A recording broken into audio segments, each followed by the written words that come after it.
Welcome to episode 78 of the Inside Job Boards and Recruitment Marketplaces podcast. I am one of your two co-hosts. I'm Stephen Rothberg. I'm the founder of College Recruiter, where we believe that every student and recent grad deserves a great career, and it should be easy and inexpensive for employers to hire them. I am joined on this most lovely of Thursdays by my esteemed co-host. Would that be okay? Oh no, it's not. Every It's not. podcast he comes up with a different adjective for me. Sorry, and he it's usually not. has to refrain from using the adjectives that he's really thinking. It's not esteemed co-host. It's Peter Zollman. Oh, okay. I got steamed with you the other day, but you got steamed at me too. So esteemed is good. I am the founder of the AIM Group. We provide business intelligence, consulting, content, and conferences for recruitment marketplaces and job boards all around the world. And we've been at it for 26 years. And we have somebody who wasn't even alive when we started. Okay, maybe, since she has a kid going into college. But Tracey Parsons is the CEO and founder of Flockity. She had to get up real early because she's on the left coast. And she's joining us today to tell us, first and foremost, what on earth is a Flockity? And because I'm not Chad or Cheese, I'm not going to make any of the 17 obvious wise-ass remarks that Chad or Cheese would use. Oh, give me a flock and break. Okay, first of all, don't let my well-preserved exterior confuse you. I've been doing recruitment marketing and employer brand work since the late 1900s. Oh man, when you said that, I was thinking, was Garfield president? No. Maybe. Yeah, like back in the 90s, right? So getting people using the internet for recruitment. Like that was my very first job in the industry.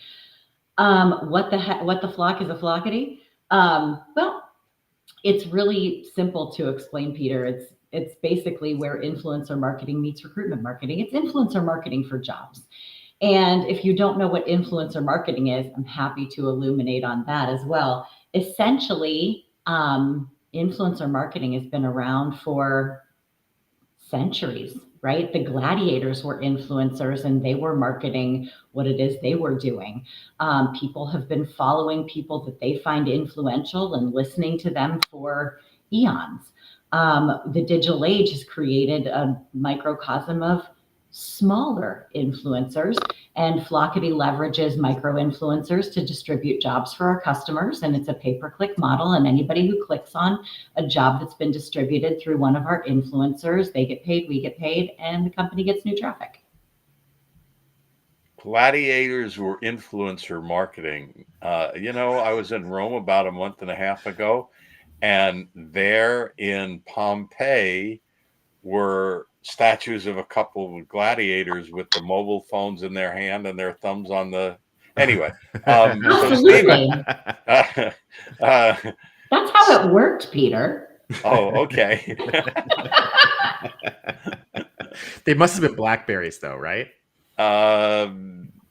Yeah, they were eating the black. Anyway, come on, let's move Carving along. Off keep going. Sorry. Yeah. Get into real job board and recruitment marketplace stuff. So, you say influencer marketing, but give us a concrete example, because it still sounds like mumbo jumbo to me. Okay. So do you use the internet, Peter? Maybe. I've considered it. Do you use social media? As little as possible, but yes. Did you earlier in the conversation mention Chad and Cheese?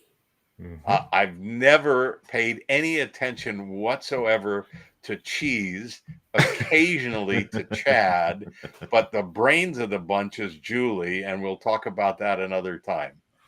Yeah, so essentially what influencers are people who we listen to, people in our network. It's just a fancy word for people you know, and people you admire, and people whose advice you would take, people whose criticism. Describe me as an influencer. Right? So people, you could be an influencer. Stephen is an influencer. I am an influencer.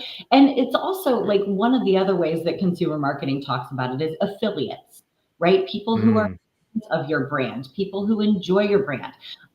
So affiliate and influencer marketing is essentially the outsourcing of a sales and marketing channel to actual human beings. So an employer, let's say a healthcare system, Sure. comes to Flockity and says, we have a need for, to hire 20 nurse practitioners. Yeah. Here's the posting on our iSIMS ATS. Sure. And we're going to pay you X dollars per click, a couple bucks per click, whatever it might be for the role, the location, et cetera, et cetera. If I understand correctly, Tracey, so Flockity then has a network of influencers, thousands of them, right? And there might... We don't talk about their numbers, we talk about their reach, but go ahead. Okay, yeah. And there might be, say, a nurse or an accountant or a stay-at-home dad or whatever who has friends, connections, and they might share that job posting to, say, LinkedIn, Facebook, Instagram, and basically say, hey, there's this great nurse practitioner job in the hospital down the street. Anybody in my network interested, right? Their second cousin twice removed sees that, clicks the link, goes to the ATS. The influencer gets a part of that. Revenue share of the click. Yeah. Right. Okay. Yeah. And let me talk about the data piece, because we do College Recruiter, right? We do a lot of programmatic. We do a lot of cost per click. Walk me through kind of like what kind of cost per click you guys are generally seeing, the conversion rates, and how that impacts kind of what the candidate is getting, like what's presented to them, what jobs they're seeing, and the impact for the employers. So you have 100%, like you nailed it, right? It's almost like we've talked about it. It's almost like I saw you deliver a presentation a couple months ago at TA Tech in Washington, D.C. And yes, I was paying attention. You were clearly paying attention. So yes, you hit it on the head. And what's interesting is that our micro influencers will log into the Flockity platform, and they're actually really particular about what they share. They're really particular about the types of jobs that they share, because they have built up a tremendous personal brand, a huge following, in some instances, a couple hundred, maybe 1,000 fans or followers. But they really care about what they're sharing.